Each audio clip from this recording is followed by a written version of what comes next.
মাদারটেক উচ্চ বিদ্যালয়, মাদারটেক সরকারি প্রাথমিক বিদ্যালয় ও মাদারটেক ক্রীড়া ও কৃষ্টি সংসদের উদ্যোগে আজকে এই বার্ষিক ক্রীড়া প্রতিযোগিতা শেষে পুরস্কার বিতরণ অনুষ্ঠানে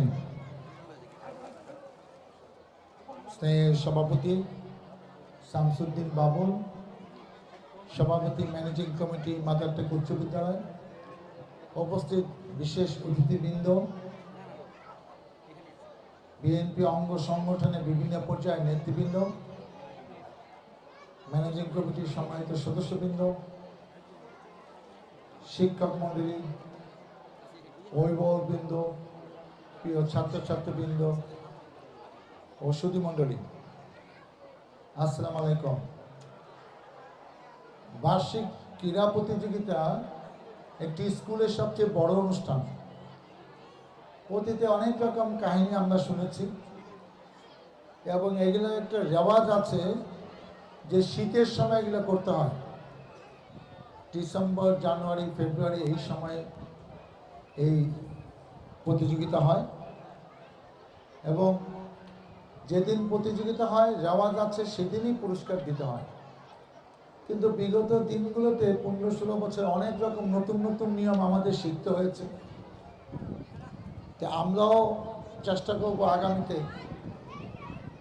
সকাল থেকে উৎসাহ উদ্দীপনার মধ্যে যে ক্রীড়া প্রতিযোগিতা শুরু হবে এটা সন্ধ্যায় সফল পরিসমাপ্তি করবে এবং সবাই যেন পুরস্কার নিয়ে ওই দিন বাড়ি যেতে পারে সেটি আমরা লক্ষ্য রাখব। আজকে অনুষ্ঠানটা আরও 1 ঘন্টা আগে শুরু হওয়ার কথা ছিল। আমাদের ঢাকা একটি রাজনৈতিক প্রোগ্রাম থাকাতে আমার আসতে দেরি হয়েছে। সঙ্গত কারণে অনুষ্ঠানও আমরা দেরিতে শুরু করেছি, সেজন্য আমি দুঃখ প্রকাশ করছি। কিন্তু আমরা তাড়াতাড়ি করে বক্তৃতা এবং পুরস্কার তাড়াতাড়ি দিয়ে দিব যাতে অনুষ্ঠানটা আমরা তাড়াতাড়ি শেষ করতে পারি। অনেকে আমি জানি যে আপনারা হয়তো শুনেছেন যে আমাদের এই আধা ঘন্টার মধ্যে পর্ব শেষ হওয়ার পরে এটি সাংস্কৃতিক অনুষ্ঠান হবে 2 ঘন্টা। আপনাদের অগ্রিম আমন্ত্রণ জানাচ্ছি। আমরা কিছুক্ষণ থাকবো, আমি কতক্ষণ থাকতে পারবো জানি না, আপনারা সেটি দেখে যাবেন। এবং পুরস্কার বিতরণীটা তাড়াতাড়ি শেষ করার জন্য আমি নিজের থেকে পুরস্কার দিব যেন তাড়াতাড়ি 15-20 মিনিটের মধ্যে আমরা সব পুরস্কার দিয়ে দিতে পারি। আজকে 1970 সালে 55 বছর আগে এই স্কুলটি প্রতিষ্ঠা লাভ করেছিল। আজকে হাঁটি হাঁটি পা পা করে দেখেন প্রায় 351 জন স্টুডেন্ট, 14 জন শিক্ষক শিক্ষিকা তত্ত্বাবধানে, এমপিওভুক্ত সরকার যাদের বেতন দেয়, আরও 2 জন আছে পার্ট টাইম টিচার যারা এখানে শিক্ষা দান করছেন। সকলের সহযোগিতায় একটি বিশিষ্ট স্কুল মাদারটেক উচ্চ বিদ্যালয়। আমিও একসময় স্কুলের সভাপতির দায়িত্ব পালন করেছি। শিক্ষার কোনো বিকল্প নাই। আজকে যদি আপনার সন্তানকে ম্যাট্রিক, ইন্টারমিডিয়েট, অনার্স মাস্টার্স কিংবা বিএ, এমএ পাস না করতে পারেন, আপনার টাকা পয়সা, আপনার শিক্ষা কোনো কাজে আসবে না। অভিভাবক লেখাপড়া জানুক না জানুক, সবাই চায় তার সন্তান যেন শিক্ষিত হয়, সুশিক্ষিত হয় এবং সর্বোচ্চ বিদ্যাপীঠ থেকে যেন পড়াশোনা শেষ করে। আপনি আশা করেন আপনার সন্তান ডাক্তার হবে, ইঞ্জিনিয়ার হবে, শিক্ষক হবে, সচিব হবে, আরও বড় বড় কর্মকর্তা হবে। অতএব পড়াশোনা শেষ করতে হবে এবং ভালোভাবে শেষ করতে হবে। কোনো মতে পাশ করে মানুষকে বলার জন্য ডিগ্রি নিলে ওই ডিগ্রি কোনো কাজে আসবে না। কারণ আপনি যেখানে চাকরি পাবেন সেখানে কিন্তু ইন্টারভিউ দিয়ে চাকরি পেতে হবে। আপনি যেখানে আপনার সন্তান যেখানে প্রমোশন পাবেন সেখানে ইন্টারভিউ দিয়ে যোগ্যতা ভিত্তিতে প্রমোশন দিতে হবে। অতএব যে নিয়ম নিয়ে সন্তানকে পড়াশোনা করাচ্ছেন, বিশেষ করে মাদের উদ্দেশ্যে বলো, অনেক মাকে এখানে দেখতে পাচ্ছি বাবারা সন্তানের টেক কেয়ার করতে পারে না, যত্ন নিতে পারে না, লেখাপড়ার যত্ন। সে নিয়মিত স্কুলে যায় কিনা, কলেজে যায় কিনা, ইউনিভার্সিটিতে যায় কিনা, আর প্রতিদিন পড়াশোনা করে কিনা, সেটা খুবই গুরুত্বপূর্ণ। আমি অভিজ্ঞতা থেকে বলতে পারি যে নিয়মিত স্কুল, কলেজে, ইউনিভার্সিটিতে যায় আর কম বেশি ডেইলি পড়াশোনা করে, সে ভালো রেজাল্ট করেই পাস করবে। এবং সব পরীক্ষায় পাশ করবে। অতএব সেইটা সময়টা ভালো না।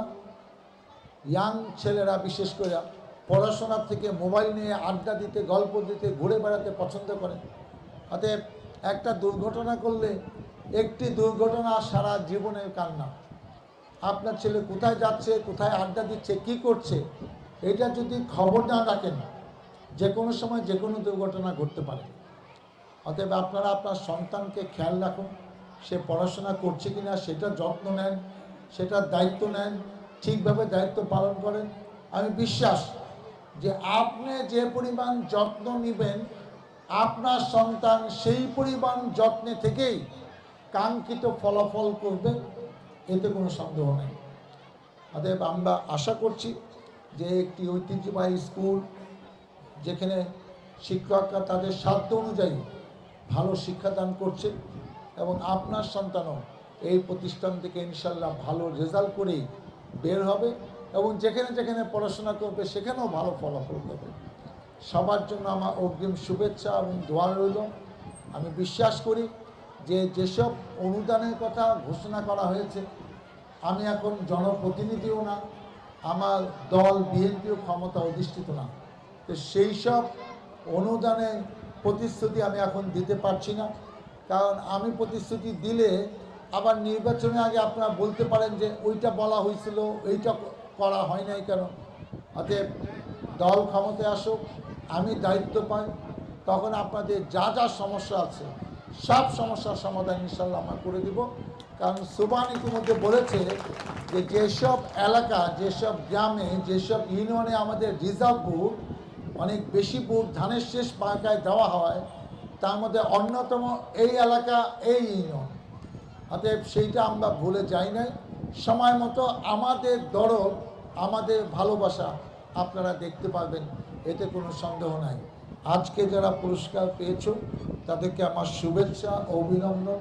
আগামী দিনে তোমাদের পুরস্কার এবং বিজয় যেন অক্ষুণ্ণ থাকে। আর যে কোনো প্রতিযোগিতায় হার জিত আছে, আজকে পরাজয়ের গ্লানি যেন আগামীতে অভিজ্ঞতা ও অনুপ্রেরণা হিসেবে কাজ করে। খেলাধুলা থেকে আমি একটা জিনিস শিখেছি। আমি ক্যাডেট কলেজে পড়েছি, মেডিকেল কলেজে পড়েছি, তারপরে আমি বিসিএস পাস করে সরকারি চাকরি করেছি, আবার চাকরি থেকে পদত্যাগ করে আপনাদের ভোটে 96-এ 2000 আগে এমপি হয়েছি। আমার ভাগ্যে ছিল, সেজন্য এই আওয়ামী লীগের সময় 3 বার জেল খাটতে হয়েছে। আমার ভাগ্যে ছিল, সেজন্য অন্য অন্য নেতাকর্মীদের মতো আমার নামও অনেক মামলা হয়েছে। অনেকের মামলা কাউন্ট করা যাচ্ছে না, আমারটা কাউন্ট করা যায়। মামলার সংখ্যা 53। এইসব নিয়েই আমাদের রাজনীতি করতে হচ্ছে। সামনে আমাদের ভাগ্যে কী আছে জানি না, আল্লাহ ইচ্ছা, আপনাদের দোয়া, ইনশাল্লাহ ভালো কিছু হবে, এটাই আমার প্রত্যাশা। যে কথা বলছিলাম যে খেলাধুলার প্রয়োজন শুধু ভালো স্বাস্থ্যের জন্য, মনটাকে ফ্রেশ থাকে, এইটা ছাড়াও খেলাধুলার প্রয়োজন আছে। আপনি যদি একটি খেলা, একটা খেলায় আপনি জিতলেন, আর একটা খেলায় আপনি হারলেন, এটা নিয়ে আপনি মন খারাপ করতে পারবেন না, কারণ এটা জীবনের অংশ। একটা প্রতিযোগিতা আপনি ইন্টারভিউ দিলেন, হলো না, আরেক জায়গায় ইন্টারভিউ দিলেন, হলো না, এটার জন্য মন খারাপ করলেন। অনেক ঘটনা আমরা পত্রপত্রিকায়, ফেসবুকে দেখি যে সুইসাইড করেছে। ছোট্ট একটা ঘটনা কেন্দ্র করে আপনি ম্যাট্রিকে ফেল করেছেন, এর জন্য সুইসাইড করবেন, আপনি দুনিয়া থেকে চলে যাবেন। যে বাপ মারা আপনাকে আশা নিয়ে এত কষ্ট করে জন্ম দিয়েছে, মানুষ করেছে, তাদের গায়ে চুলকানি মেখে আপনার দুনিয়া থেকে চলে যাবেন, এটা করেন না। অতএব সেই শিক্ষাটা আপনার খেলাধুলা থেকে অর্জন করেন, যে স্পোর্টসম্যান স্পিরিট। আমি হেরে গেলেও আমার কষ্ট লাগবে না, জিতলে আমি একটু খুশি হব, এটা জীবনের অংশ। একটা জিতবো, একটা হারবো, একটা জিতবো, একটা মানুষ এক জীবনে সব কিছুতে বিজয়ী হতে পারে না। কিছু বিজয়ী হবে, কিছু বিজয়ী হবে না, কিছু জিতবে, কিছু জিতবে না, কিছু প্রতিযোগিতায় ফার্স্ট হবে, কিছু জায়গায় সেকেন্ড হবে, কিছু থার্ড হবে। তবে সব কিছু মাথায় রাখতে হবে, জীবন অনেক বড়, একটা পরিবার আছে, সবারই বন্ধুবান্ধব আছে। অতএব আপনি জীবনে চলার পথে কাউকে কষ্ট দিয়ে আপনি নিজে দুনিয়া থেকে বিদায় নিয়ে যাবেন, কিংবা নিজে কষ্ট পেয়ে আপনি চিরদিনের জন্য বিদায় নিয়ে যাবেন, এরকম প্রয়োজন নাই। এখানে এমন কোনো মানুষ নাই, সে যত টাকা মালিক হোক তার কোনো কষ্ট নাই। সংসারে কষ্ট আছে, লেখাপড়ায় কষ্ট আছে, স্কুলে কষ্ট আছে, শিক্ষক শিক্ষিকার কষ্ট আছে, ছাত্রছাত্রীদের কষ্ট আছে। প্রত্যেকটা মানুষের কষ্ট আছে। তাই আমরা চাই সব কিছু মোকাবেলা করে আমি একজন ভালো মানুষ হব, সেইটাই যেন আমাদের থাকে। ওইটাই আমার মূল লক্ষ্য। বাপ মা মুখ উজ্জ্বল করব, ওইটাই যেন আমরা করতে পারি। সেজন্য বাপ মা আশা নিয়ে বসে আছে, আমাদেরকে জন্ম দিয়েছে এবং আমাদের কাছে অনেক কিছু তারা প্রত্যাশা করে। সবাইকে অনেক অনেক ধন্যবাদ। আল্লাহ হাফেজ। বাংলাদেশ জিন্দাবাদ। পুরস্কার নিচের থেকে দিচ্ছি।